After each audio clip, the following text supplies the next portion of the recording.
আচ্ছা এই যে পেঁয়াজকুচ দিয়ে রাস্তার পর রাস্তা যাইতেছি কই বাড়ি কই তোমাকে কি ঘটনা কি সত্যি কি যে কত এই গ্রামের মধ্যে কি তোমাকে বাড়ি নাকি বুল্লাটা লেগে গেছো গা আমি বলতে পারতেছি না বাড়ি কই যাইতেছি কোনো মানুষজন দেখি না কোনো হাই হ্যালো করে না কি ও মা আমাদের গ্রামের বাড়ি আমি চিনবো না?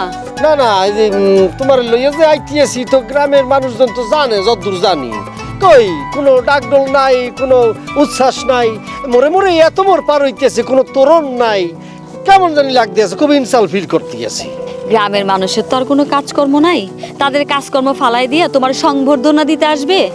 আজকাল তো ডাক ঢোলের চলন উঠেই গেছে। আচ্ছা দেখি বাড়িতে গিয়ে পোলাপাইন পাই কিনা। পোলাপাইন কিনবেন না?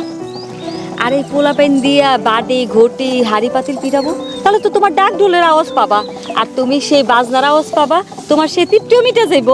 দেখো প্রিয়া তুমি কিন্তু মোরে অপমান করতে আসো, একদম এক্সের অপমান করতে আসো। কোনটা মান কোনটা অপমান সেটার বোঝার ক্ষমতা কি তোমার আছে? আল্লাহই জানে আমার কপালে কি আছে।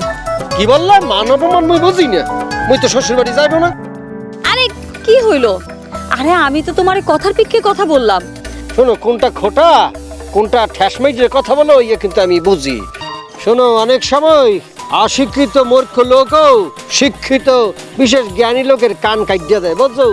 হ্যাঁ সেটা তো আমি খুব ভালো করে বুঝতে পারতেছি। ভিন্ন বুঝতে পারতে আসো শুনি।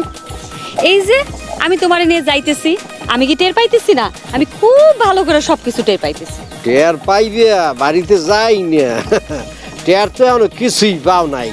বাড়ির উপর গিয়া তোমার আব্বু আম্মুরে দেখি, তাদের সাথে কথা বলি,